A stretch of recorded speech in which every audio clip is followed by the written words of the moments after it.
Pernahkah Anda berpikir bagaimana mengetahui seberapa makmur suatu negara? Jawabannya terletak pada satu konsep penting dalam ekonomi makro, yaitu pendapatan nasional. Pendapatan nasional adalah seluruh pendapatan yang diterima oleh masyarakat suatu negara pada kurun waktu tertentu. Penciptaan pendapatan pada indikator ini berhubungan erat dengan pendapatan faktor produksi.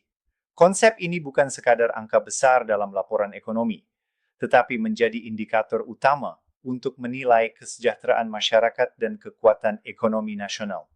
Secara sederhana, pendapatan nasional dapat dihitung dari 3 pendekatan utama. Pertama, pendekatan produksi, yaitu menjumlahkan seluruh nilai tambah yang dihasilkan oleh berbagai sektor ekonomi seperti pertanian, industri, dan jasa.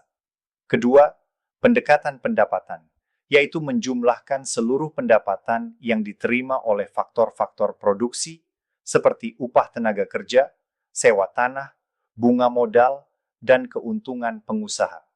Ketiga, pendekatan pengeluaran, yaitu menjumlahkan seluruh pengeluaran untuk membeli barang dan jasa akhir, yang meliputi konsumsi rumah tangga, investasi, pengeluaran pemerintah, serta ekspor dikurangi impor.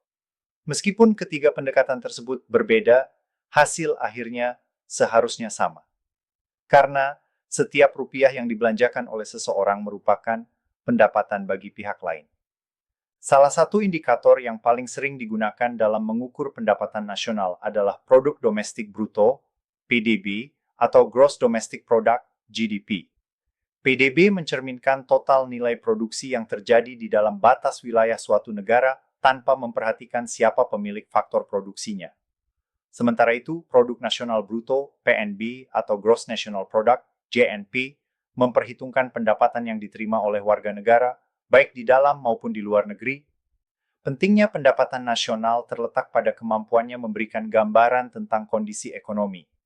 Dengan melihat pertumbuhan PDB, kita dapat mengetahui apakah perekonomian suatu negara sedang tumbuh, melambat, atau menurun. Selain itu, pendapatan nasional juga digunakan untuk membandingkan tingkat kesejahteraan antar negara, serta menjadi dasar dalam penyusunan kebijakan ekonomi makro, baik fiskal maupun moneter. Namun demikian, pendapatan nasional yang tinggi tidak selalu berarti kesejahteraan yang merata.